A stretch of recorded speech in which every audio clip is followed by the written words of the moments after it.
Good morning dear class. जैसा कि हम प्रीवियस 2 वीडियोस के अंदर हमने हमारा एडजेक्टिव वाला टॉपिक स्टार्ट किया था। एडजेक्टिव जैसा कि मैंने आपको बता चुकी हूँ कि नाउन और प्रोनाउंस की क्वालिटी बताते हैं, क्वांटिटी बताते हैं। वो जो वर्ड्स हम यूज़ करते हैं सेंटेंस के अंदर उनको हम एडजेक्टिव्स कहते हैं। हमने एडजेक्टिव के टाइप्स देखे थे, टाइप ऑफ एडजेक्टिव के टाइप्स हमने पढ़े थे। Adjectives of quality, quantity, adjectives of numbers, adjectives of demonstrative, interrogative and distributive. तो इसी के साथ आज हम हमारा एडजेक्टिव से रिलेटेड एक नया टॉपिक पढ़ेंगे जो है degree of comparison. So let's start our today's topic, degree of adjectives comparison. There are 3 degrees of adjective and comparison: positive degree, comparative degree and superlative degrees. जैसे कोई भी थिंग होती है उसको, जैसे अगर हम उसकी क्वालिटी एंड क्वांटिटी बताते हैं तो हम उसको वर्ड्स में डिफाइन करते हैं, तो वो एडजेक्टिव्स होते हैं। तो उसको हम 3 टाइप से डिफाइन करते हैं। तो वो 3 टाइप्स कौन कौन से होते हैं? Positive, comparative and superlative. अब यहाँ पर वर्ड्स देखकर हम इसको इजीली समझ सकते हैं। देखिए, पॉजिटिव डिग्री के अंदर अगर किसी भी सेंटेंस में हम इस तरह से सिंपली अगर किसी के साथ कंपैरिजन नहीं करते हुए सिंपली अगर कुछ डिफाइन करते हैं तो वो पॉजिटिव डिग्री के वर्ड्स होते हैं। जैसे वाइज, प्रिटी, एबल, स्ट्रॉन्ग। जैसे ही is strong boy, Ramesh is strong boy, Lata is pretty girl. तो ये ना किसी से कंपैरिजन है, ना कोई सुपीरियर शो कर रहा है। तो ये जो सारे वर्ड्स हम यूज़ करते हैं वो करते हैं हम पॉजिटिव डिग्री में। उसी तरह से हम कंपैरेटिव डिग्री में देख लेते हैं, वाइजर, प्रिटियर, एबलर, स्ट्रॉन्गर। तो अगर वाइज से ज़्यादा कंपैरेटिव डिग्री को, जैसे नेम से ही हमको पता चलता है कि ये तुलना के काम में आता है ना, किन्हीं 2 के बीच में कंपेयर करना हो कि ये उससे मच बेटर है ना। तो ये कंपैरेटिव डिग्री जो होती है वो हमको किसी भी 2 थिंग्स के बीच में, 2 नाउन्स भी हो सकते हैं, वो प्रोनाउंस भी हो सकते हैं, तो उनके बीच में कंपेयर करने के लिए जिन वर्ड्स को हम यूज़ करते हैं तो वो हमारे कंपैरेटिव डिग्री के अंदर आते हैं। जैसे वाइज, अगर इससे ज़्यादा अगर इन दोनों में या इन दोनों में कंपेयर करना हो तो ये वाला वर्ड यूज़ होगा, wiser. She is wiser than her, she is prettier than her, he is stronger than her. तो अगर 2 थिंग्स के बीच में कंपैरिजन करना है तो हम कंपैरेटिव डिग्रीज के जो वर्ड्स होते हैं वो यूज़ करते हैं। जैसे आप अच्छी तरह से इन वर्ड्स को जानते होंगे, गुड, बेटर, बेस्ट। गुड में सिंपली अगर आप कुछ डिफाइन कर रहे हैं सिंपल सेंटेंस में, असर्टिव सेंटेंस में, तो आप बोलेंगे he is a good boy, she is a good girl. But अगर आप किन्हीं 2 के बीच में कंपैरिजन कर रहे हैं, किन्हीं भी 2 नाउन प्रोनाउंस के बीच में अगर कंपैरिजन कर रहे हैं तो आप गुड वर्ड यूज़ ना करके बेटर वर्ड यूज़ करेंगे, है ना। She is better than her, he is intelligent than her. तो इस तरह से आप कंपैरेटिव डिग्री का यूज़ हमेशा 2 चीज़ों के बीच में कंपेयर करने के लिए यूज़ करेंगे। वहीं पर जैसे हम इसका 3rd टाइप देख लेते हैं। इसका 3rd टाइप क्या है हमारे पास? Superlative degree. अब सुपरलेटिव, सुपीरियर, नाम से ही हमको इसके शो हो जाएगा कि ये है सुपरलेटिव डिग्री। दैट मीन्स कि ये सबसे सुपीरियर होगा। जैसे wise, wiser, wisest, that means he is the best. जैसे गुड, बेटर, बेस्ट होता है ना, तो आप बेटर को कंपैरिजन करने के लिए यूज़ करते हो, जबकि बेस्ट दैट मीन्स कि उसके बाद कोई चॉइस नहीं है, वो सबसे बेस्ट है। तो ये जो सुपरलेटिव डिग्री होती है वो सुपीरियरिटी दिखाती है, तो इसीलिए हम इन वर्ड्स को सुपरलेटिव डिग्री में इंक्लूड करते हैं। जैसे वाइज, वाइजर, वाइजेस्ट, ये बुद्धिमान, उससे ज़्यादा बुद्धिमान और सबसे ज़्यादा वाइजर्स। उसी तरह प्रिटी, प्रिटियर, प्रिटीएस्ट, सुंदर, उससे सुंदर और सबसे सुंदर। Able, abler, ablest, strong, stronger, strongest. ये स्ट्रॉन्ग है, ये उससे ज़्यादा स्ट्रॉन्ग है और ये सबसे ज़्यादा स्ट्रॉन्ग है। तो जो सुपरलेटिव डिग्री होती है वो सबसे ज़्यादा, यानी कि सबसे ज़्यादा स्ट्रॉन्गेस्ट, उससे ज़्यादा कोई भी स्ट्रॉन्ग नहीं है, वैसा शो करते हैं। कंपैरेटिव डिग्री के अंदर हम 2 नाउन और प्रोनाउन के बीच में कंपैरिजन करते हैं, जबकि पॉजिटिव डिग्री के अंदर सिंपली असर्टिव सेंटेंस के अंदर हम ये वर्ड यूज़ करते हैं। तो आपको इन तीनों के बीच में डिफरेंस पता होना चाहिए। जैसे हम बहुत सारे वर्ड्स हैं आपके डिग्रीज के जो आपको बुक में कहीं पर भी मिल जाएंगे, जैसे more beautiful, beautiful, more beautiful, most beautiful, good, better, best. तो इस तरह से 3 डिग्रीज के अंदर हम किसी भी एडजेक्टिव को हम इस तरह से यूज़ करते हैं। जैसे आपके यहाँ पर एक पिक्चर के थ्रू हम इसको इजीली समझ पाएंगे। जैसे फैट, फैटर एंड फैटेस्ट, कि यानी कि जैसे इनको इन पिक्चर को शो करके आप देखेंगे कि ये फैट है, थोड़ा फैट है, उसके बाद ये इससे ज़्यादा फैट है, और इससे कम फैट है, और ये सबसे ज़्यादा फैटेस्ट है। तो इन तीनों वर्ड्स के थ्रू आपको ये डिग्री समझ में आ जाएगी कि फैट, फैटर एंड फैटेस्ट। तो ये जो फैटेस्ट होगा वो इन थ्री में इनके कंपैरिजन में सबसे ज़्यादा है, और ये इससे ज़्यादा और इससे कम है। तो ये जो है ना, ये जो कंपैरेटिव डिग्री होती है वो इन दोनों के बीच में कंपेयर करने के काम में आएगी, और ये फैट ये असर्टिव सेंटेंस के अंदर सिंपली यूज होता है। सो दैट डियर स्टूडेंट, आपको इन वर्ड का यूज़ पता होना चाहिए, और ज़्यादा से ज़्यादा आप अपनी वोकेबलरी को स्ट्रांग कीजिए, और इन वर्ड्स को और अंदर से सर्च करके ढूंढिएगा तो आपको बहुत सारे वर्ड्स मिलेंगे। अब देखिए हम सेंटेंसेस देख लेते हैं इसके एज ए एग्जाम्पल, ताकि आपको और माइंड में इसका क्लियर हो जाए कि इन वर्ड्स को हम यूज़ किस तरह से कर रहे हैं। जैसे he is a smart boy, इसमें देखिए ना किसी का कंपैरिजन है, ना इसको बेस्ट बताया हुआ, कोई सुपीरियर डिग्री भी नहीं है इसके अंदर। तो इसके अंदर सिर्फ simple he is a smart boy. तो ये स्मार्ट वर्ड है, जो इसमें कौन सी डिग्री यूज़ हो रही है? पॉजिटिव डिग्री, क्योंकि इसमें कोई कंपैरिजन भी नहीं है और कोई सुपीरियरिटी भी शो नहीं हो रही है हमको। अब जैसे उसी तरह से सेकंड वाला सेंटेंस हम देख लेते हैं, you are smarter than Raman. अब जैसे क्लियरली इससे समझ में आ रहा है ये इसमें कंपैरेटिव डिग्री है। जैसे स्मार्टर हमने जैसे पीछे वर्ड्स पढ़े थे, वाइजर, स्मार्टर, बेटर, तो इस तरह के जो वर्ड्स आते हैं वो हमेशा तुलना करने के ना, कंपेयर करने के काम में आते हैं। तो ये किससे ज़्यादा? You are smarter than Raman, जैसे इसमें कंपेयर किया हुआ ना कि वो रमन से ज़्यादा स्मार्ट है।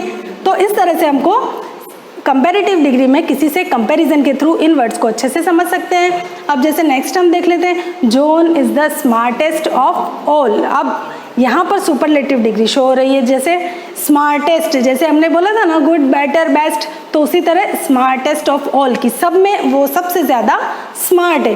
तो ये सुपीरियर डिग्री शो कर रही है, तो ये सुपरलेटिव है। अब देखिए हमने तीनों डिग्रीज पढ़ ली है, तीनों डिग्रीज के सेंटेंसेस भी देख लिए हैं, और इसके यूजेस देखिए कैसे होते हैं। पॉजिटिव डिग्री में सिंपली स्मार्ट वर्ड यूज़ हो रहा है, कंपैरेटिव डिग्री में स्मार्टर वर्ड यूज़ हो रहा है, जबकि सुपरलेटिव डिग्री के अंदर स्मार्टेस्ट वर्ड यूज़ हो रहा है। तो ये तीनों यूजेस हमने देखे। अब हम इनको एक एक बार और देख लेते हैं अच्छे से।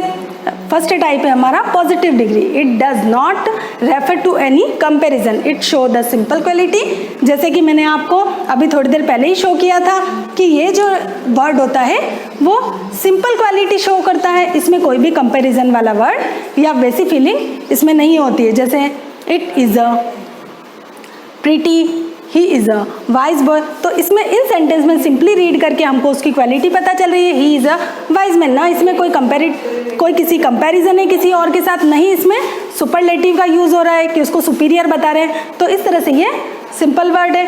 अब जैसे नेक्स्ट हम देख लेते हैं हमारी comparative degree, it is used when two things are compared.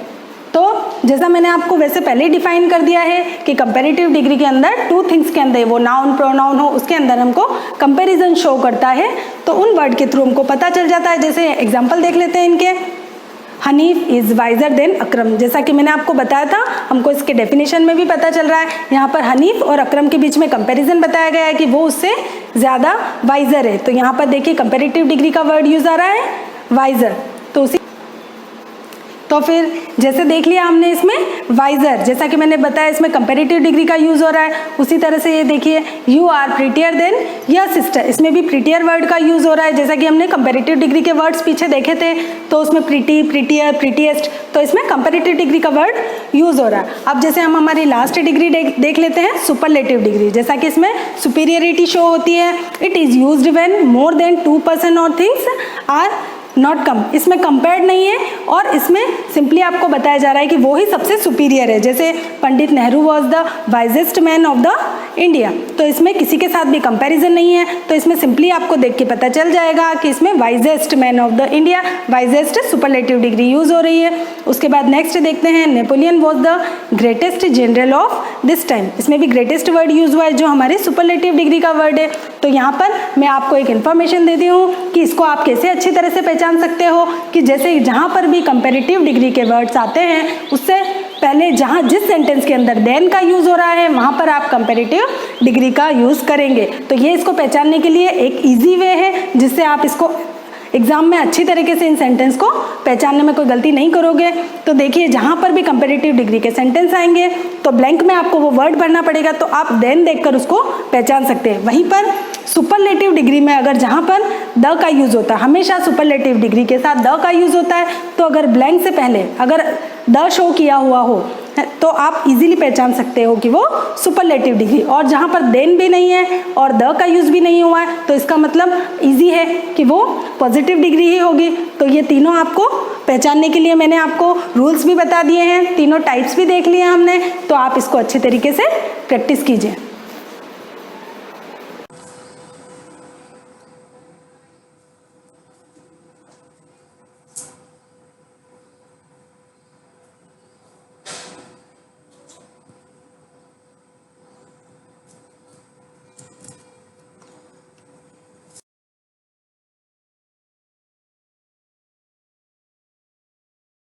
Good morning, hello student. मैंने आपको लास्ट टाइम क्वेश्चन करवाए थे 2.2 के, जिसमें मैंने आपको यहाँ पर क्वेश्चन नंबर 6 तक कंप्लीट करवा दी थी, ठीक है। अब जो आगे क्वेश्चन है वो मैं आपको अभी तो मैं आपको डिविजिबिलिटी टेस्ट पढ़ा रही हूँ, जिसमें 2, 4, 6 जो भी दे रखी है उसको मैं कंटिन्यू कर देती हूँ, फिर आगे जो रिमेनिंग क्वेश्चन रह गए वो नेक्स्ट पार्ट में पढ़ लेंगे, ठीक है। अब इसमें आप देखना डिविजिबिलिटी टेस्ट ऑफ नंबर।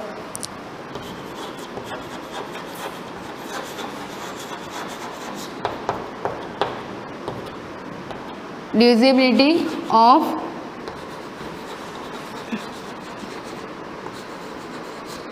जैसे आपको किसी भी नंबर की आपको 2 से डिविजिबिलिटी करनी हो, ठीक है, तो क्या करेंगे, 2 से चेक करने के लिए क्या करेंगे, इसमें रूल लिखने हैं आपको।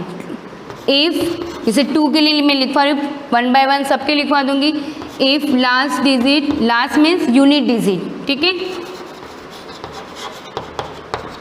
0, 2, 4, 6, 8, देन दोज नंबर, जैसे जो भी नंबर होगा उसको आपको देखना है कि 2 से वो डिवाइड हो रहा नहीं हो रहा है, तो वो नंबर क्या हो जाएगा, डिवाइड हो जाएगा। क्लियर। अगर ये डायरेक्ट ये नंबर देख लेंगे तो डिविजिबल बाय 2। ऐसे एग्जाम्पल जैसे मैंने आपको दे दिया यहाँ पर 2430। अब ये नंबर आपको चेक करना है कि डिविजिबल बाय 2 यस या नो, तो क्या लास्ट में ये डायरेक्ट देख लो, हमें 2 के टेबल से डिवाइड करने की ज़रूरत नहीं है यहाँ पर, तो डायरेक्ट हमने 0 देख लिया, तो इसका मीन क्या है, डिविजिबल बाय 2, तो यहाँ पर आपको क्या लिखना है, आंसर यस। क्लियर। ऐसे ही आपके नेक्स्ट डिविजिबिलिटी है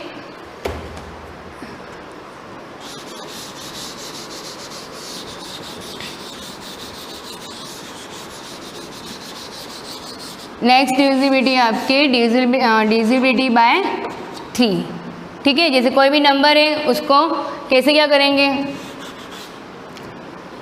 इसमें भी 3 के लिए भी रूल है। इसमें आपको क्या करना है, जैसे कोई भी नंबर होता है, ठीक है, उनका सम करना है आपको। क्या लिखेंगे, if sum of digit, sum of digit, जैसे आपके कोई भी सम, जैसे हमने कोई भी नंबर ले लिया 3 नंबर आपको, जैसे मैंने यहाँ पर बता दिया 243, ठीक है।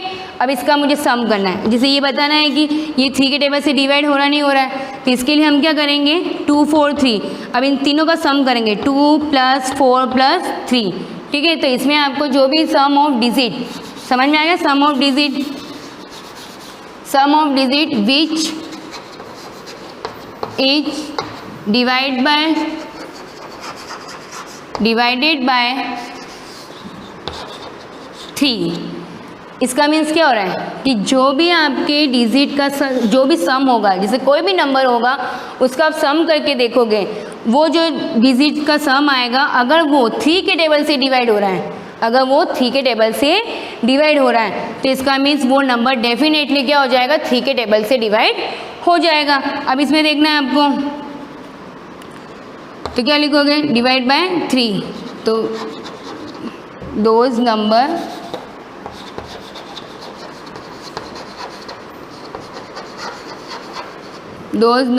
Is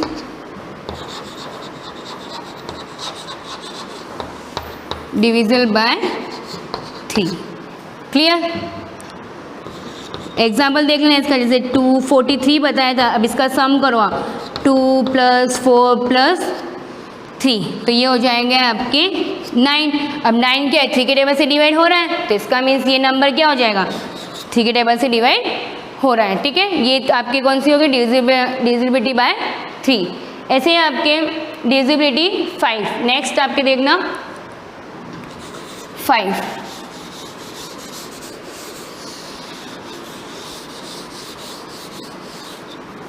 divisibility bye 5। अब 5 के लिए हम क्या देखते हैं कि जैसे कोई भी नंबर होगा उसकी अगर यूनिट इजी 0 और 5, लास्ट में क्या होगा 0 और 5 होगा, तो वो डेफिनेटली 5 के टेबल से डिवाइड होना ही है। कैसे, इसमें भी आप रूल लिख देना, इफ यूनिट डिजिट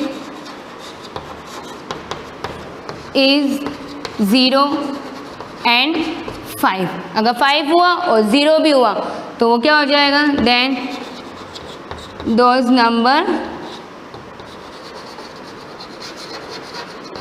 डिवाइड या डिविजिबल बाय 5।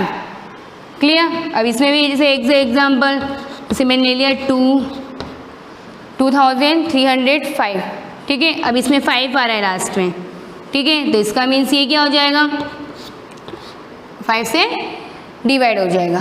क्लियर। नेक्स्ट है आपके हैं डिविजिबिलिटी बाय 10।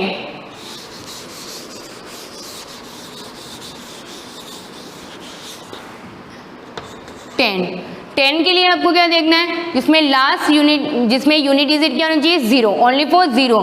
तो इसमें भी आपको ये लिखना है, इफ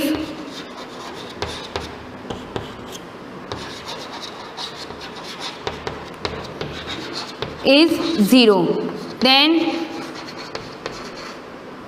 दोज नंबर, जो भी आपको नंबर दे रखा होगा, इज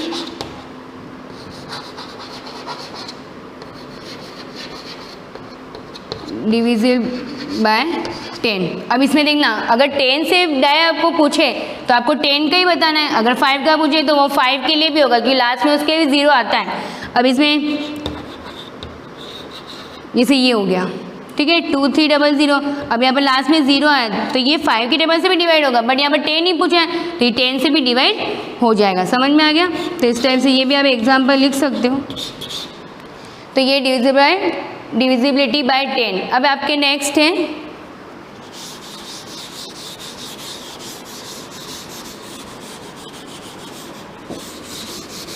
डिविजिबिलिटी बाय 9। 9 देखना, 9 के लिए क्या होता है, सेम 3 जैसा ही होता है। 3 की डिविजिबिलिटी हमने फाइंड की थी ना कि सम ऑफ डिजिट, तो वैसे 9 के लिए भी आपको सम करना होगा, बट इसमें ये देखना है कि वो 9 के टेबल से डिवाइड होना चाहिए, वो 3 के टेबल से नहीं, वो 9 के टेबल से डिवाइड होना चाहिए। इसे अब इसमें भी लिख दो आप। नेक्स्ट है डिविजिबिलिटी, नंबर आप लिखते जाना कंटिन्यू, है ना, डिविजिबिलिटी बाय 9, नेक्स्ट नंबर लिखते जाना। अब इसमें क्या हो जाएगा, बाय 9 के लिए इसमें ये sum of digit, if sum of digit, जो भी नंबर होगा उस डिजिट का आपको सम करके देखना। अब क्या हो जाएगा, विच डिवाइडेड बाय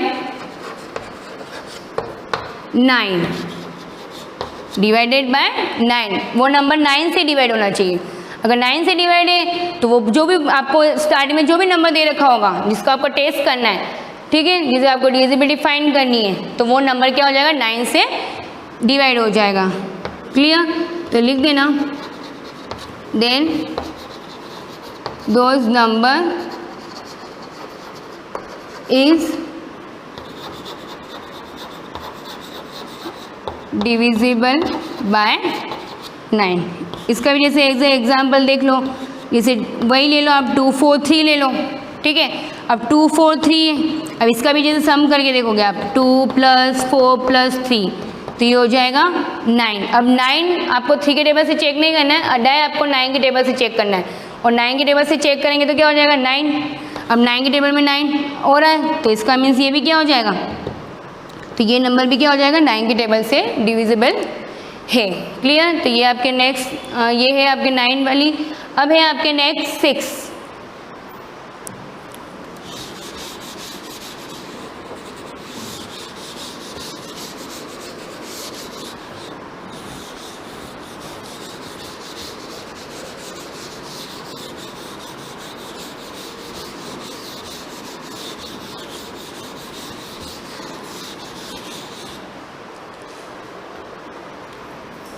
सिक्स वाली देखना आप, डिविजिबिलिटी बाय 6। अब 6 के लिए आपको क्या करना है कि इसमें जो भी नंबर दे रखा होगा वो 2 और 3 दोनों के टेबल से डिवाइड होना चाहिए। क्या होना चाहिए? 2 और 3 दोनों के टेबल से। अगर वो दोनों में से किसी भी एक टेबल से डिवाइड नहीं होता है तो इसका मीन्स वो 6 के टेबल से डिवाइड नहीं होगा। अब जैसे कोई भी नंबर ले लिया हमने, ऐसे एग्जाम्पल, अब 2, पहले हमें ये देखना है 6 के नंबर के लिए हमें पहले 2 और 3 की डिविजिबिलिटी चेक करनी है, और 2 और 3 की डिविजिबिलिटी चेक करने के लिए मैंने रूल बता दिया है। जैसे कोई भी नंबर ले लिया, मैं डायरेक्ट आपको इसमें एग्जाम्पल के थ्रू बताती हूँ। जैसे मैंने नंबर ले लिया 206। क्लियर? 206 ले लिया मैंने। अब इसको मैं पहले क्या करूँगी, डायरेक्ट 6 से चेक नहीं करना आपको, पहले किससे चेक करोगे आप? 2 से। 2 के लिए ये हो रहा है, इसका मीन्स क्या लिखोगे? Yes it is divisible bye 2। 2 से तो हो रहा है, अब 3 से चेक करके भी देखना है आपको। और 3 के लिए हमारे क्या रूल है कि सम ऑफ डिजिट्स क्या हो जाएगा? 2 + 0 + 6, तो ये हो जाएगा आपके 8। और जो 8 है वो 3 के टेबल में नहीं आ रहा है, तो इसका मीन्स क्या कि इज नॉट डिवाइड बाय 3। ठीक है? अब ये देखना है, ठीक है, 3 से डिवाइड नहीं हो रहा है, इसका मीन्स क्या है कि ये नंबर 6 से डिवाइड होगा? नो। तो अब आपको आंसर पूरा क्या लिखना है? So no it is not divisible by 6। क्यों? क्योंकि यहाँ पर 3 से नहीं हो रहा। अगर 3 से भी हो जाता तो वो नंबर पूरा क्या हो जाता है? ये वाला नंबर 6 से भी डिवाइड हो जाता। तो इस टाइप से आपको ये डिविजिबिलिटी फाइंड करनी, हर एक मतलब ईच एंड एवरी नंबर से इसमें दे रखा है। अब आपके जो नेक्स्ट 2 डिविजिबिलिटी और रह गई है 11, 7 तो वैसे इम्पॉर्टेंट नहीं है, एक 8 भी है। तो ये आगे की जो 2 प्रॉपर्टी है डिविजिबिलिटी टेस्ट है वो मैं आपको नेक्स्ट क्लास में कंटिन्यू कर दूंगी, और जो क्वेश्चन रह गए वो भी मैं आपको कंप्लीट करा दूंगी। Thank you.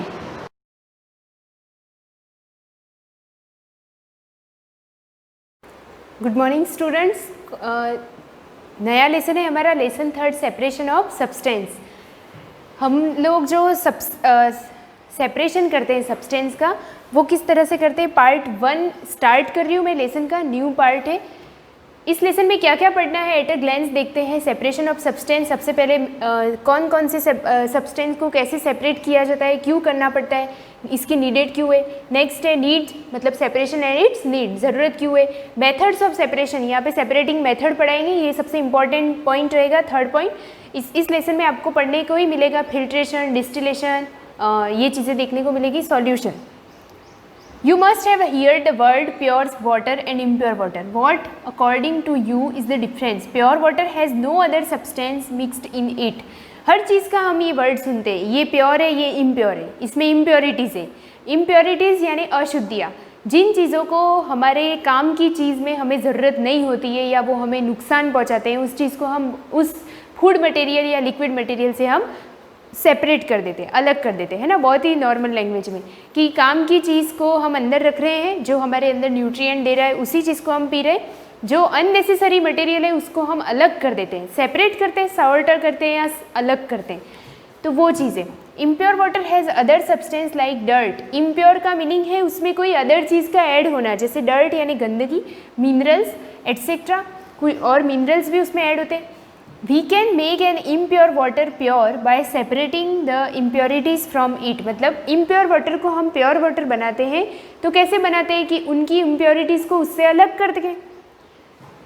Likewise, all substance around us, solid, liquid और gas, exist as pure substance और mixture। ये जो चीज़ें होती है सॉलिड, लिक्विड, गैस, ये सबके सब प्योर या प्योर सब्सटेंस होता है या मिक्सचर भी होता है। मिक्सचर मतलब इसके साथ कोई अदर कंपोनेंट जब जुड़ जाता है तो उसको मिक्सचर बोलते हैं। A mixture is a substance made by combining different substance. Mixture उसको बोलते हैं, ये मिक्सचर की डेफिनेशन है। यहाँ से फर्स्ट डेफिनेशन है तो आप यहाँ से नोट्स बनाओगे। सबसे पहले मिक्सचर की डेफिनेशन लिखो, is a substance made by combining different substance. दो सब्सटेंस के जुड़ने से जो अलग चीज़ बनती है उसको बोलते हैं mixture. Separation is not needed in case of pure substance. अगर चीज़ प्योर है तो सेपरेशन की ज़रूरत ही नहीं है। It is needed only in case of mixture. जब कोई मिक्सचर हमारे पास आता है तभी उसको सेपरेट करना ज़रूरी होता है, क्योंकि उसमें बहुत सारी चीज़ें जुड़ी हुई है। Thus for any of this to be pure we need to separate them from the unwanted material. हमारी अच्छी चीज़ में से अनवांटेड मटेरियल को अलग कर देना, सॉल्ट कर देना, निकाल देना, उसको बोलते हैं separation. In this chapter we will discuss ways of getting in rid of unwanted material in our food product. इस चैप्टर में ही हम वो पढ़ेंगे कि हम किस तरह से हमारे फूड प्रोडक्ट में से अनवांटेड मटेरियल को सॉर्ट आउट करते हैं। सेपरेशन ऑफ सब्सटेंस, यहाँ पे प्योर सब्सटेंस की डेफिनेशन आपको लिखनी पड़ेगी, नोट्स बनाना। Are made up of only one kind of particle. Pure substance वो है जो सिर्फ एक पार्टिकल के बने होते, एक टाइप के पार्टिकल से बने होते, मॉलिक्यूल्स और एटम्स। जैसे मॉलिक्यूल और एटम होते, यहाँ एक मतलब सेम टाइप का पार्टिकल, सेम टाइप का मॉलिक्यूल या सेम टाइप का एटम, उससे बनी हुई चीज़ है अगर, तो वो प्योर होगी। जैसे एग्जाम्पल दे रखा है सिल्वर, कॉपर, हाइड्रोजन एट्सेट्रा, ये प्योर हो गई। ठीक है, ये प्योर सब्सटेंस की डेफिनेशन हो गई। Mixture is made up of two और मोर एलिमेंट्स और compound constitute and shows the properties of its constitute. मतलब जिसके अंदर दो से ज़्यादा एलिमेंट और कंपाउंड मिक्स हो। मिक्सचर जो बना होता है वो दो से ज़्यादा एलिमेंट और कंपाउंड के जुड़ने से बनता है, तो उसके अंदर प्रॉपर्टीज़ भी सब अलग अलग आ जाएगी। एग्जाम्पल ले लेते हैं। आपको मिक्सचर समझ में नहीं आ रहा है डेफिनेशन, तो आप एग्जाम्पल ले लो। जैसे सी वाटर, सी वाटर समुद्र का जो पानी होता है ऑब्वियसली कैसा होता है, सॉल्टेड होता है, तो वो एक मिक्सचर हुआ। उसमें H2O है प्लस सॉल्ट भी है, तो वो मिक्सचर हुआ। दो चीज़ें, दो एलिमेंट, दो मॉलिक्यूल, दो एटम जुड़े हुए, अलग अलग टाइप के एटम्स जुड़े हुए, तो वो हो जाता है mixture.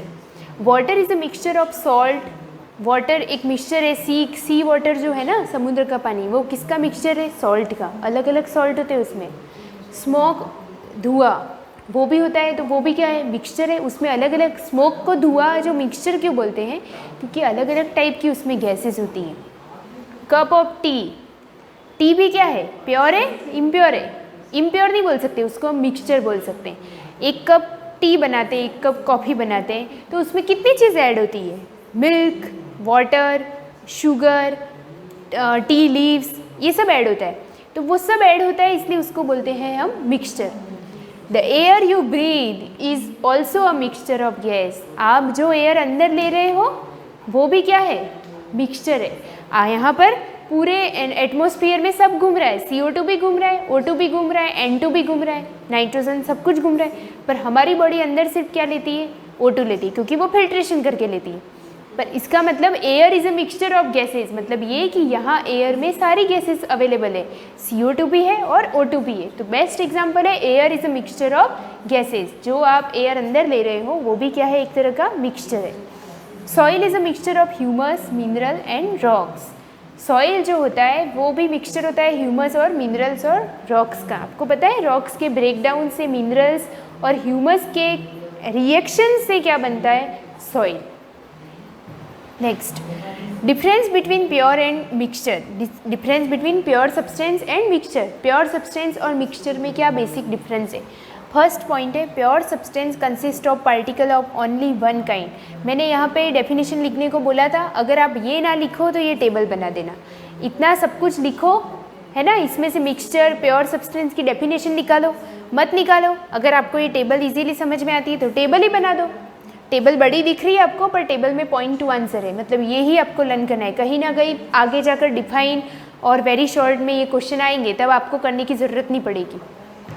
Pure substance consist of particle of only one kind. Pure substance वो होते हैं जिसमें सिर्फ एक टाइप के पार्टिकल्स ऐड होते हैं। For example, all elements and compounds are pure substance. जितने भी एलिमेंट होते हैं और कंपाउंड होते हैं वो सब क्या होते हैं, प्योर सब्सटेंस।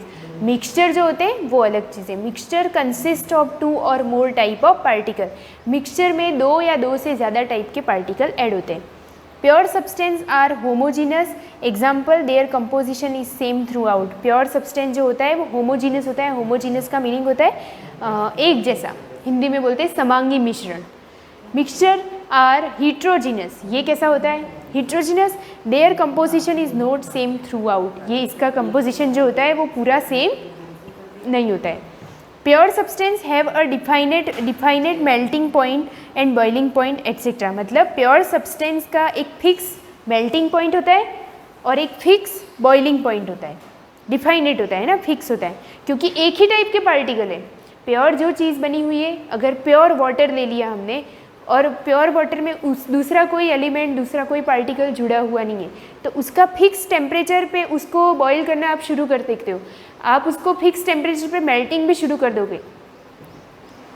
इसका उल्टा हो जाएगा, अगर मिक्सचर में दो टाइप के पार्टिकल ऐड है तो आपको अलग अलग टेम्परेचर टाइम पे बढ़ाते रहना पड़ेगा। इसलिए यहाँ लिखा है mixture do not have a defined melting point और बॉइलिंग पॉइंट एट्सेट्रा, मतलब मिक्सचर के अंदर दो टाइप के या मैनी टाइप के एटम्स या मॉलिक्यूल होते हैं, जिसकी वजह से इसका फिक्स बॉइलिंग या मेल्टिंग पॉइंट नहीं हो सकता। इसका टेम्परेचर और इसका जो भी बॉइलिंग पॉइंट होता है वो हमेशा बढ़ाते रहना पड़ता है according two particles present in it.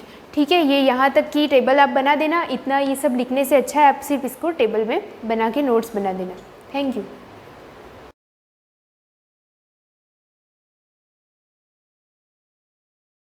Good morning students, हम लेसन 3 पढ़ रहे थे फ्रॉम हंटर टू फार्मर्स।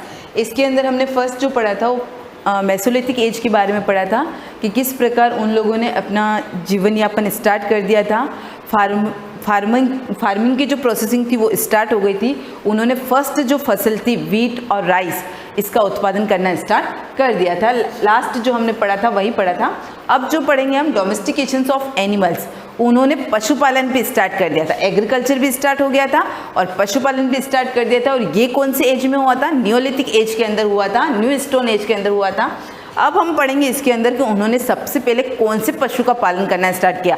इसका भी क्वेश्चन बनता है, जीके के अकॉर्डिंग भी बनता है आपके कि फर्स्ट जो पशु का पालन हुआ था उसमें किस पशु का पालन किया गया था। तो उसके अंदर हम देखते हैं the taming of dog had started in Mesolithic as. First line को अंडरलाइन करना है। सबसे पहले पशुपालन के अंदर उन्होंने जिसका पालन किया था वो कौन सा था? डॉग था।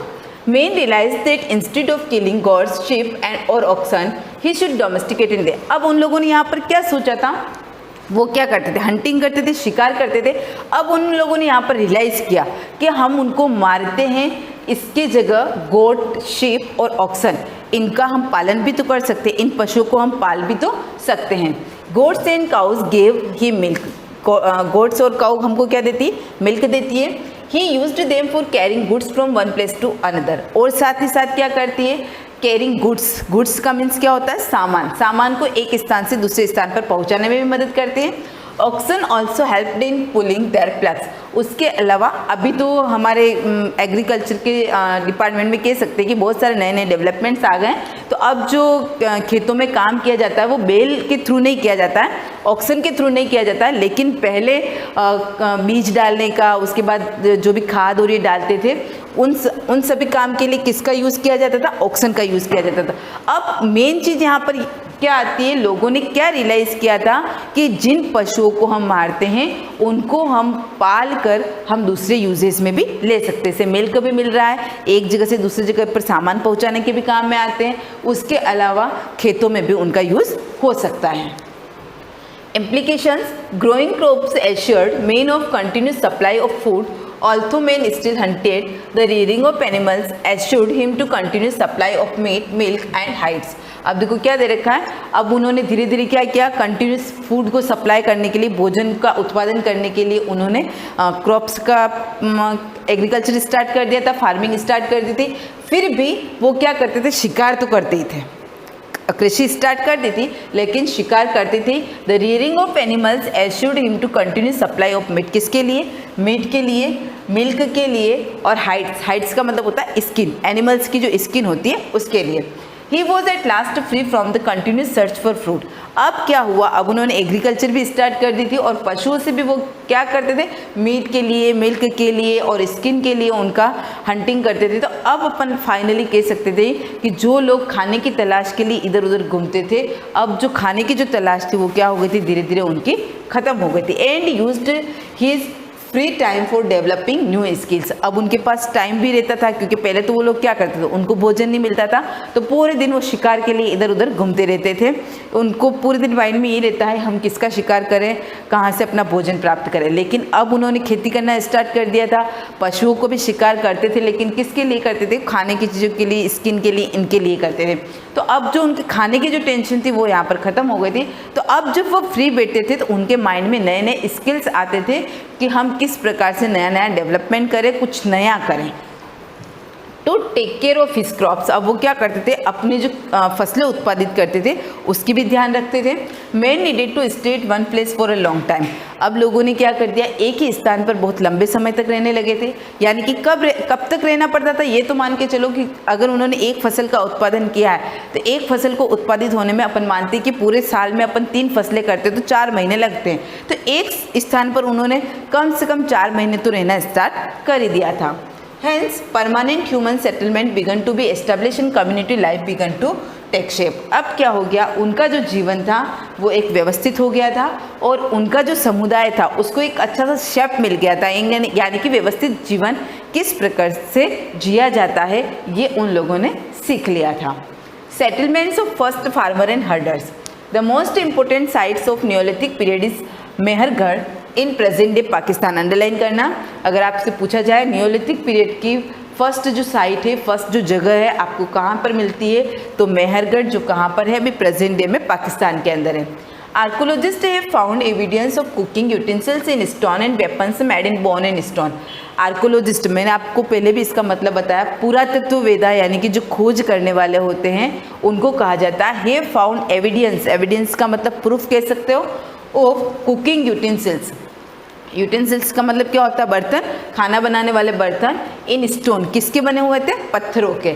एंड वेपन्स मेड इन बॉन, और अस्त्र शस्त्र जो थे वो किसके बने हुए थे, हड्डियों के और पत्थरों के। Evidence have also been found in Mehrgarh, ये इनको प्रमाण कहाँ से मिले हैं, Mehrgarh, where wheat and barley were cultivated, और वहाँ से हमको क्या प्रमाण मिलता है, व्हीट और बार्ली, गेहूँ और जौ की खेती हुई है उसके प्रमाण भी, उसके एविडेंस भी, उसके प्रूफ भी मिलते हैं। Other important sites are in northwest in present day Kashmir and in the east and south India। और इसके कहाँ से मिलते हैं हमको प्रमाण, कश्मीर के अंदर, ईस्ट और साउथ इंडिया के अंदर। अब देखो आपको कुकिंग यूटेंसिल्स से कुछ बच्चे सोच रहे होंगे स्टोन, पत्थरों के कैसे बनते हैं, तो आपको पिक्चर में दे रखा है यहाँ पर कि किस प्रकार से ग्राइंडिंग टूल, अभी भी बहुत लोगों के घर में होगा ग्राइंडिंग टूल, जिसमें आप चटनी बनाते हो या ऐसी कोई जो चीज़ पीसने की होती है, ग्राइंड करने की होती है, तो इस शेप का आपके घर पे भी होगा। नहीं तो आपके ग्रैंडफादर से अगर उनसे आप पूछते हो तो वो आपको बताएंगे किस प्रकार से पहले ऐसे बर्तन चलते थे। उसके अलावा खाने की भी बहुत सारे ऐसी चीज़ें होती थी जो उस समय चलती थी, जो पत्थरों से बनाए हुए बर्तन यूज़ में लेते थे। अब हम उसका यूज़ नहीं करते हैं। और देखो ये दे रखा है Neolithic sicles made of antler and bones, किस प्रकार उन्होंने हड्डियों से औजारों को भी बना रखा है। अब नियोलिथिक एज के अंदर आता है कि किस किस प्रकार के टूल्स चलते थे। In the neolithic age tools and weapons become far more development than they had been paleolithic age and mesolithic age. ये चीज़ तो वैसे ही क्लियर हो गई कि जैसे जैसे हम आगे बढ़ते जाते हैं कुछ न कुछ नया होता है। तो यहाँ पर जो पैलोलिथिक एज और मेसोलिथिक एज के अंदर जो स्टोन चलते थे उससे कुछ नया हो गया था और यहाँ पर नए स्टोन्स आ गए थे। दे वर बेटर शार्प्ड, ये बहुत ज़्यादा तीखे थे। हेड शार्पर एज, इनके किनारे भी तीखे थे। And were sometimes polished, polished का मतलब उसके ऊपर उसको चिकना करना या उसको कलर करना। They were usually made of flint, flint का मतलब चमकीला जो पत्थर होता है उसका यूज़ करके। वुड, स्टोन और बॉन्स एंड एंटलर, एंटलर का मतलब होता है पशुओं के जो सींग होते हैं उनसे बनाते थे। तो किस किस से बनाते थे वो नए जो टूल से बनाते थे, फ्लिंट चकमक पत्थर से बनाते थे, लकड़ी से, स्टोन से, बॉन्स, एंटलर ऑफ एनिमल्स, इन सभी से वो नए स्टोन्स बनाते थे। अब कौन कौन से स्टोन्स उस समय आ गए थे, axes, spears, harpoons, dagger and sickles were some of the weapons made by neolithic man Tools included bone, needles, pin made of antler and knives for cutting and scraping. They also made grinding tools. इस प्रकार से उन्होंने ये सारे औजार तो उस समय उन्होंने बना लिए थे। कौन कौन से थे? Axes, spear, harpoons, dagger and sickles. और किस किस से बनाए थे? टूल्स इंक्लूडेड बोन, उसके अंदर क्या था? Needles, pin made of antler and knives for cutting and scraping. They also made grinding tools. ये सारी चीज़ें किसके अंदर आ गई थी? नियोलिथिक पीरियड के अंदर आ गई। इसी के अंदर अपन लास्ट पढ़ेंगे डिस्कवरी ऑफ व्हील। इसको हम नेक्स्ट वीडियो में कंटिन्यू करेंगे, क्योंकि ये बहुत कह सकते काम का कि पहिए का जो आविष्कार हुआ था उसने लोगों के जीवन को कैसे बदल दिया था। एक बार आप इसको रीड कर लेना। Thank you.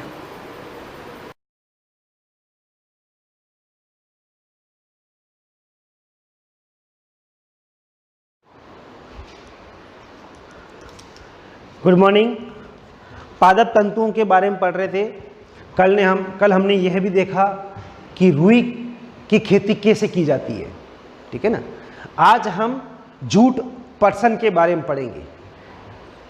पर्सन तंतु को पर्सन पादप के तने से प्राप्त किया जाता है। पर्सन किससे प्राप्त करते हैं? पर्सन पादप के तने से। भारत में इसकी खेती वर्षा ऋतु में की जाती है। भारत में जो पर्सन उगाया जाता है वह बारिश के मौसम में उगाया जाता है। भारत में पर्सन को प्रमुख रूप से पश्चिम बंगाल, बिहार तथा असम में उगाया जाता है। कहाँ कहाँ उगाया जाता है? पश्चिम बंगाल, बिहार, असम में।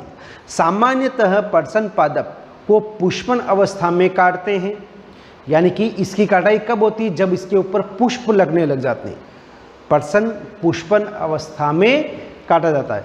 फसल कटाई के पश्चात पादप के तनों को पादपों के तनों को कुछ दिनों तक जल में डुबो कर रखते हैं। ऐसा करने पर तने गल जाते हैं। यानी कि पुष्पन अवस्था में उसको काट कर पानी में डुबो दिया जाता है ताकि उसके तने गल जावे।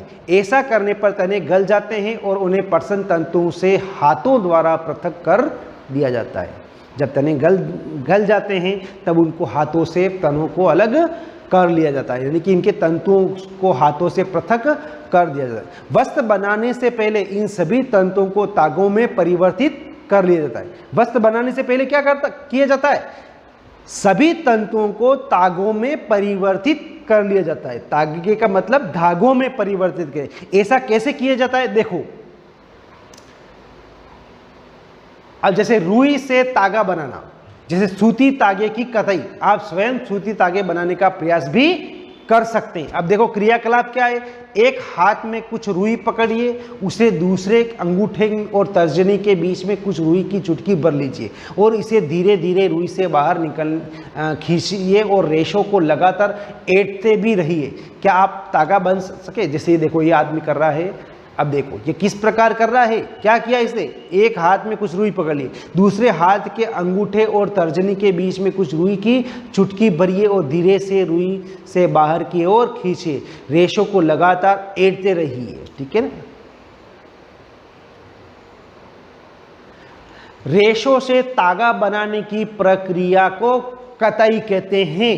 यह परिभाषा भी आप नोट कर लीजिए और याद कर लीजिए कि रेशों से तागा बनाने की प्रक्रिया कताई कहलाती है, ठीक है। इस प्रक्रिया में रुई के एक पुंज से रेशों को खींचकर ऐंठिए। ऐसा करने से रेशे आसपास आ जाते और तागा बन जाता है। कताई के लिए एक सरल युक्ति हस्त तकुआ, ठीक है, जिसे तकली कहते हैं। ये जो तकली है ना, ये तकली, यह एक औजार है जिसके द्वारा हम कताई कर सकते हैं। कताई के लिए एक सरल युक्ति हस्त तकुआ का उपयोग किया जाता है, जिसे हम तकली कहते हैं। हाथ से प्रचलित कताई में उपयोग होने वाली एक अन्य युक्ति चरखा भी है, ठीक है। चरखे के उपयोग को राष्ट्रपिता महात्मा गांधी ने स्वतंत्रता आंदोलन के एक पक्ष के रूप में लोकप्रियता प्रदान की थी। उन्होंने लोगों को हाथ कते तागों से बुने वस्त्रों यानी कि खादी को पहने तथा ब्रिटेन की मिलों में बने आयातित कपड़ों का बहिष्कार करने के लिए प्रोत्साहित किया जाता। हमारे देश के राष्ट्रपिता महात्मा गांधी ने खादी कपड़ों का प्रचलन बढ़ाया था, जो स्वदेशी थे। उन्होंने ब्रिटेन की मिलों से आयातित कपड़ों का बहिष्कार किया था, यानी कि विदेशी जो कपड़े थे उनका बहिष्कार किया था। स्वदेशी कपड़े कौन से? खादी का। उन्होंने चरखा चलाया। देखो चरखा आपने नहीं देखा होगा तो ये चरखा देखो आप, ठीक है ना, इस चरखे द्वारा तागे बनाए जाते हैं, ठीक है। ये जो क्रिया हो रही है ना, ये चरखा है। हाँ, क्या किया था उन्होंने? खादी, यानी कि उन्होंने लोगों को हाथ कते तागों से बुने वस्त्र खादी को पहने तथा ब्रिटेन की मिलों में बने आयातित कपड़ों का बहिष्कार करने के लिए प्रोत्साहित किया था। खादी के प्रचलन को बढ़ावा देने के लिए भारत सरकार ने 1956 में एक संगठन का निर्माण किया जिसे खादी एवं ग्रामोद्योग आयोग कहते हैं। वृहद पैमाने पर तागों की कताई का कार्य कताई मशीन की सहायता से किया जाता है। कताई के पश्चात धागों का उपयोग वस्त्र बनाने में किया जाता है। कताई करने के बाद में उन तागों का उपयोग किस में किया जाता है? वस्त्र, कपड़े बनाने में। अब देखो आगे, तागे से वस्त्र, यानी कि तागे से वस्त्र बनाने की कई विधियां हैं। इसमें से दो प्रमुख विधियां बुनाई और बंधाई है। दो विधियां कौन कौन सी हैं? बुनाई और बंधाई। आप देखो बुनाई के बारे में, क्रियाकलाप 2 में आपने यह ध्यान दिया होगा कि वस्त्र तागों के 2 सेटों जिन्हें एक साथ व्यवस्थित किया जाता है से मिलकर बनते हैं। तागों के 2 सेटों को आपस में व्यवस्थित करके वस्त्र बनाने की प्रक्रिया को बुनाई, वीविंग कहते हैं। 2 सेटों को आपस में व्यवस्थित करने के क्रम को हम क्या कहेंगे? बुनाई, यानी कि वीविंग कहते हैं। आइए देखो, एक कागज की पट्टी का एक क्रियाकलाप भी कर लेते हैं हम। विभिन्न रंगों के 2 कागज की शीट लीजिए, यानी कि अलग अलग कलर के 2 कागज की शीट, उनमें से 30 सेंटीमीटर लंबाई तथा 30 सेंटीमीटर चौड़ाई की वर्गाकार शीट काटिए। अब इन दोनों शीटों को आधा मोड़िए। एक शीट जो आप आगे चित्र में देखा गया है अनुसार रेखा खींचिए और दूसरी शीट भी चित्र के अनुसार पहले आप देख लीजिए चित्र। ये देखो, कागज की पट्टियों से बनाई। ये आपके सामने 2 शीट ले रखा है, ए और बी, अलग अलग कलर्स की है, ठीक है। अब उनको एक पट्टियां काट रखी है। अब उनको कैसे व्यवस्थित किया गया, कैसे बुनाई की गई, वो देखेंगे हम, ठीक है। 30 सेंटीमीटर लंबाई, 30 सेंटीमीटर चौड़ाई वर्गाकार शीट ले ली हमने। इन दोनों शीटों को आधा मोड़िए।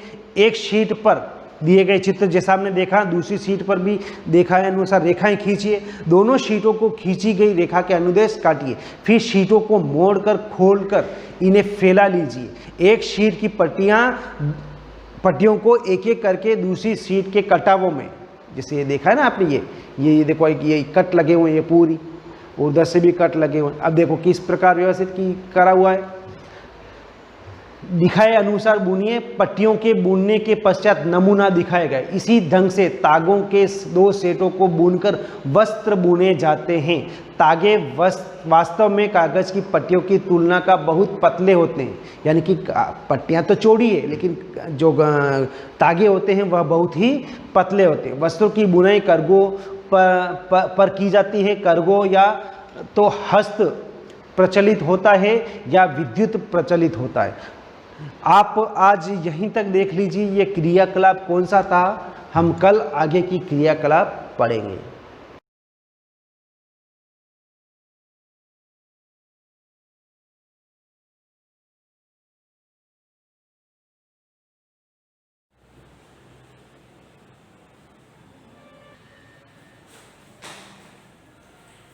Good morning class.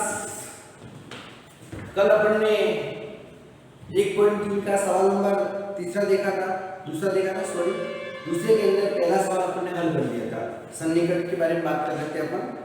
अब सवाल नंबर अपन दूसरे का सवाल नंबर बी देखिए।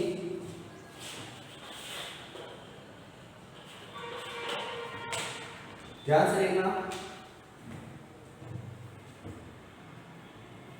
1,08,734 माइनस 47,599, ठीक है। इसके अंदर आपको एक निकटतम आकलन 10 तक सन्निकट मान ज्ञात करना है, 100 तक सन्निकट मान भी ज्ञात करना है और 10 तक सन्निकट मान ज्ञात करना है। सबसे पहले अपन एक काम करते हैं, 100 तक सन्निकट मान मैं यहाँ निकालता हूँ और 10 तक सन्निकट मान अपन यहाँ निकालेंगे। देखना है इधर 100 तक सन्निकट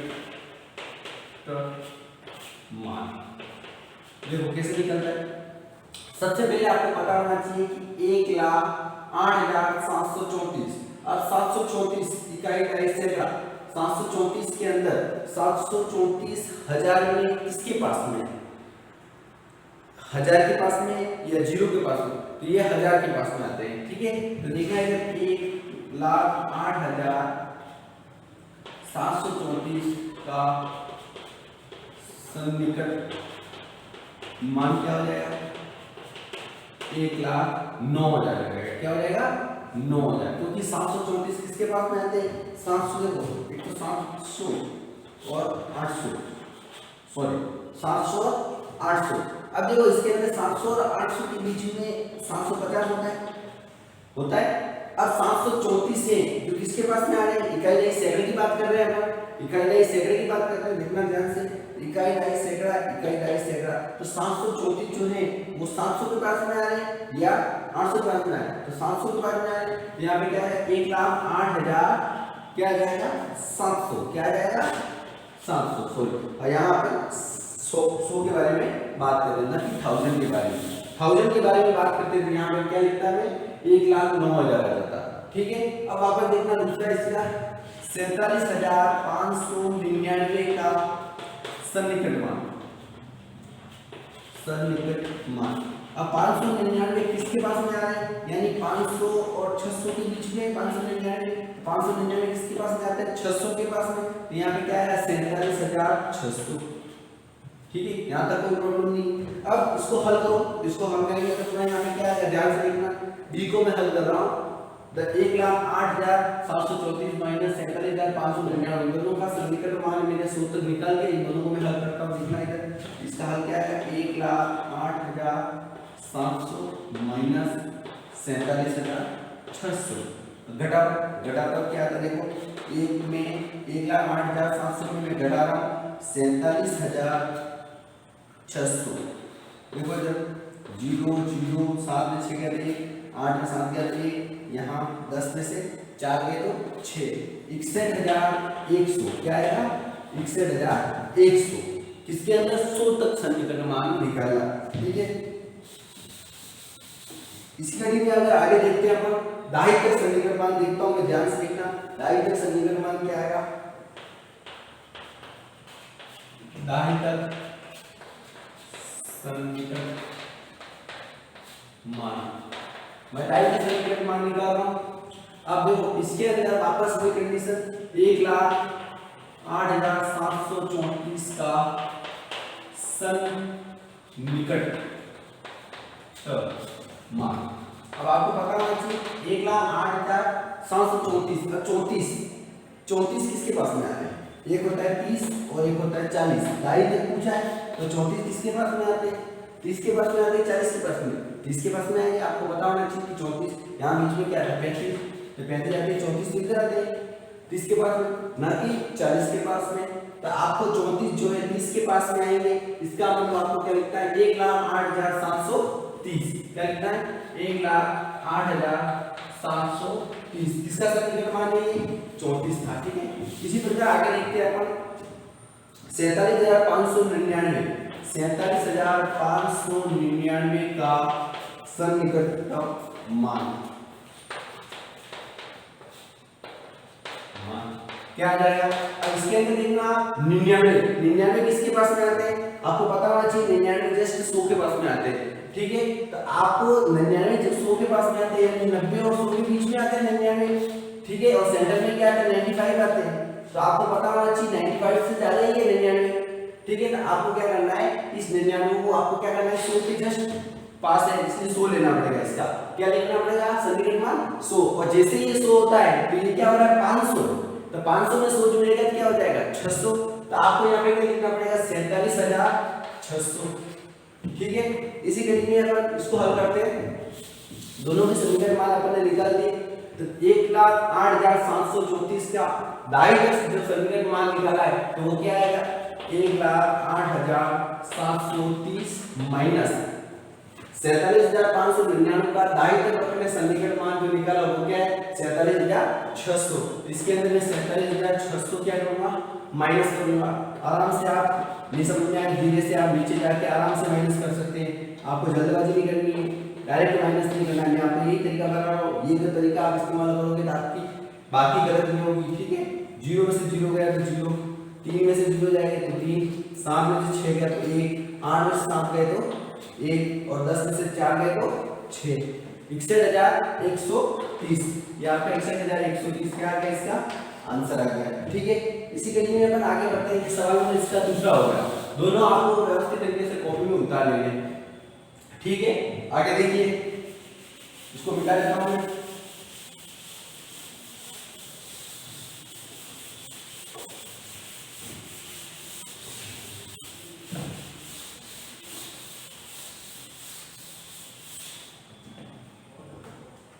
इसी कड़ी में मैं आगे बता रहा हूँ सवाल में इसी का देख लीजिए, सी देख लीजिए और डी आपको पढ़ना है। सी बता रहा हूँ लास्ट, सी देखिए 8,325 माइनस 491 ये दिख रहा है 8,325 माइनस 491। अब ध्यान से देखना, आपको पता होना चाहिए पहले अपन क्या करेंगे सूत्र सन्निकट मान निकालेंगे। ठीक है, मैं लिख रहा हूँ सूत्र सन्निकट मान। अब आपको पता होना चाहिए सूत्र सन्निकट मान मतलब होता है इकाई दाईं सैकड़ा, तो इकाई दाईं सैकड़ा 325 यानी 300 और 400 के बीच में आ रहा है 325, तो 300 के पास में आएगा 325, तो आपको क्या करना है 300 लेना है। किसका 8,325 का सन्निकट मान क्या आएगा 8,300 आएगा। क्या आएगा 300, क्योंकि 325 किसके पास में आ रहा है क्या है इसका 325 300 के पास में आ रहा है, तो क्या आएगा 8,300। उसी प्रकार 491 यही लाइन वापस लिखनी 491 का सन्निकट मान, ये लाइन वापस लिखना है एरो करके। ठीक है, जो भी हो, तो 491 का सन्निकट मान क्या आएगा 500 के पास में, ये 500 कुछ भी नहीं करना क्योंकि 400 500 के बीच में आता है, 500 के पास में आएगा, दोनों के बीच में क्या आता है 450, ये 491 किसके पास में आता है 500 के पास में, तो मैंने क्या लिख दिया 500। देखो इसको हल कर रहा हूं मैं, ध्यान से देखना 8,300 माइनस 500 घटाता हूं, देखो इधर 0 0 फिर 13 में से 5 गए तो 8 और यहाँ कितने बचे 7 बचे, तो ये 7,800। ठीक है, इसका आंसर ये हो गया। ठीक है, इसको इसी को मैं बता रहा हूँ आपको दाईं तरफ सन्निकट मान बता रहा हूँ उसी में, ये आपका क्या आएगा दाईं तरफ सन्निकट मान। आराम से करना, राइट तरफ सन्निकट मान इकाई इकाई दोनों देखने, आपको यहाँ पे लिखना 8,325 का दाईं तरफ सन्निकट मान क्या हो जाएगा, दाईं तरफ सन्निकट मान क्या हो जाएगा, इकाई दाईं लिखना 25। अब मैंने आपको पहले बताया 25 जब वो 20 और 30 के बीच में आता है तो 25 हमेशा सेंटर में आता है, हमेशा आपको 30 लेना है। मान लो 15 होता क्या लेना पड़ता है 20, यहाँ पे 35 होता तो क्या लेता है 40। ठीक है, 25 का मैं क्या लूंगा 30 लूंगा, क्या लूंगा 8,000 क्या लिखूंगा 330। ठीक है, उसी प्रकार इसको हल करो आगे। दूसरा क्या है 491 किसके पास में 91 किसके पास में 90 के पास में 91 तक सन्निकट मान क्या हो जाएगा 490। इसको हल कर रहा हूं ध्यान से देखो, 8,330 माइनस 490। ठीक है, घटाता हूं, मैंने घटाओ 0 से 0 गया 0। अब ये आपको बाकी बहुत हार्ड लगे तो सबसे पहले ये सिंपल तरीका मैंने आपको पहले ही बताया है कि आराम से करना, कुछ भी नहीं करनी जल्दबाजी करोगे तो आपका सवाल गलत हो जाएगा। 0 से 0 गया तो 0, यहाँ से लेके क्योंकि 13 में से 9 गए तो 4, यहाँ कितने बचे 2 में से 4 नहीं निकलता, यहाँ से हंसते लेके 12 में से 4 गए तो 8, यहाँ कितने बचे 7 7 तो क्या आ जाएगा 7,840। ये अपने दोनों सवाल आपको कंप्लीट करना है। नेक्स्ट सवाल अपन कल क्लास में देखेंगे। ठीक है, ये आपको समीकरण मान याद रखने। धन्यवाद।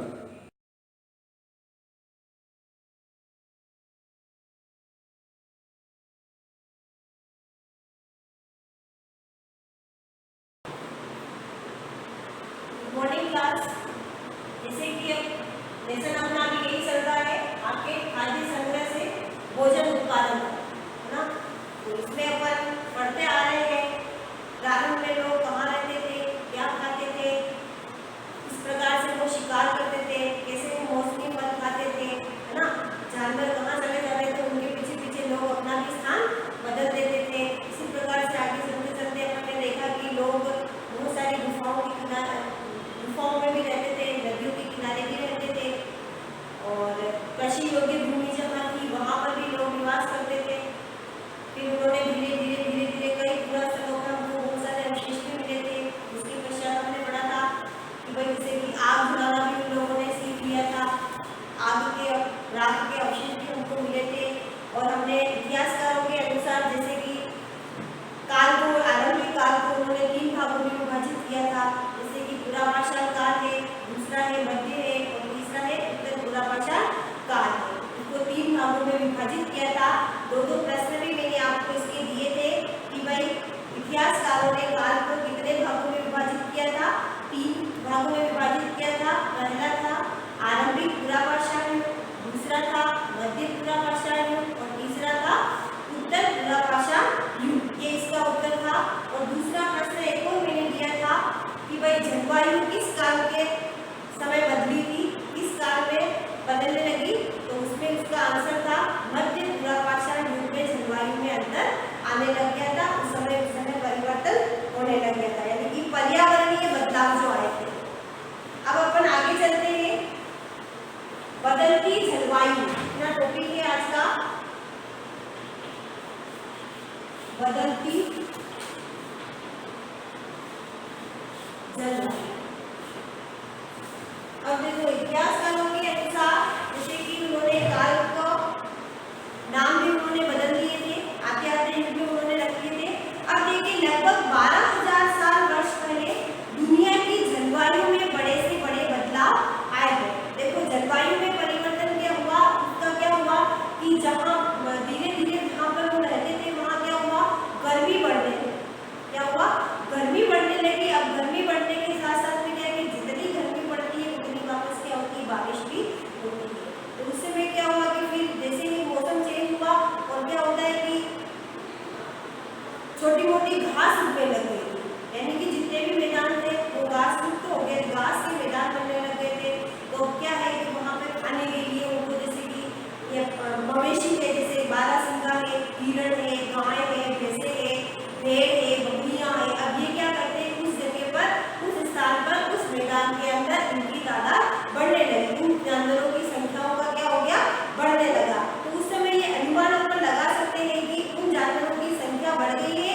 और वो जानवर क्या करते थे कि उस घास को खा करके, उन झाड़ियों को खा करके वो जिंदा रहा करते थे। उनके यानी कि वहाँ पर पुकार जानवर नहीं रहते थे।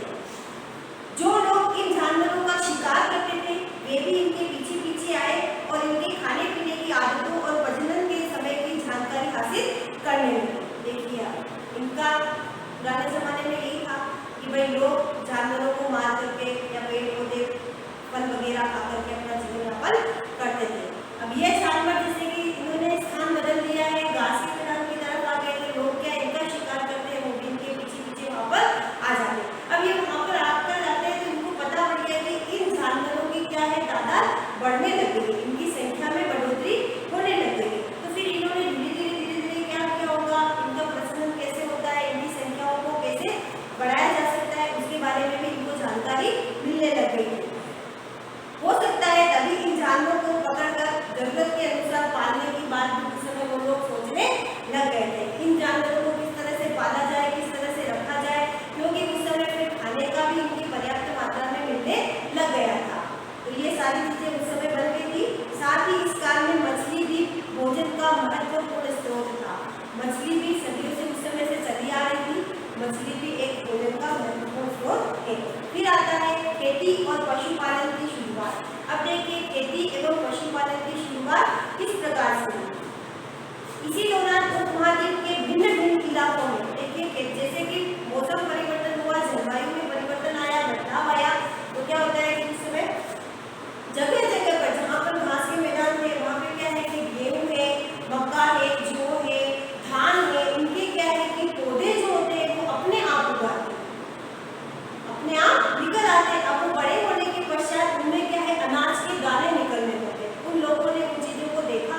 नहीं आती थी। इसी तरह से लोगों ने अपने आसपास के घरों में चारा रख करके उन जानवर जो आया करते थे उनको क्या है कि अपने घरों के आसपास उन्होंने बुलाना आरंभ कर दिया। इससे क्या है कि धीरे धीरे वो जानवर रोज उनके यहाँ पर आने लगे, तो फिर क्या है वो पालतू जानवरों के जैसे बन गए थे। इस प्रकार से लोगों ने क्या करा कि वो जो मवेशी वगैरह आते थे उनको भी उन्होंने पालना शुरू कर दिया।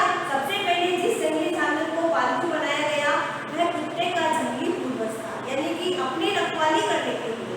कुत्ता किस काम आता है भाई, अपने जंगल में रहते हैं, अपन कहीं एकांत जगह के अंदर अपन रहते हैं, तो कुत्ते को पाला उन्होंने। तो वो क्या करता था कि अपने उनके घर की रखवाली करता था, उनके पशुओं की रखवाली करता था। धीरे धीरे लोग भेड़ बकरी गाय सूअर इन सबको पालने भी लग गया था। जैसे जानवरों को अपने घर के नजदीक आने देखा तो उत्साहित रहने लगे। ऐसे ही जानवर झुंड में रहते थे और ज्यादातर घास खाते थे। अक्सर लोग अन्य जंगली जानवरों के आक्रमण से उनकी सुरक्षा किया करते थे और धीरे धीरे वे एक कुशल पशुपालक भी बन गए थे। इस प्रकार से देखा हमने किस प्रकार खेती और पशुपालन की भी शुरुआत हो गई है।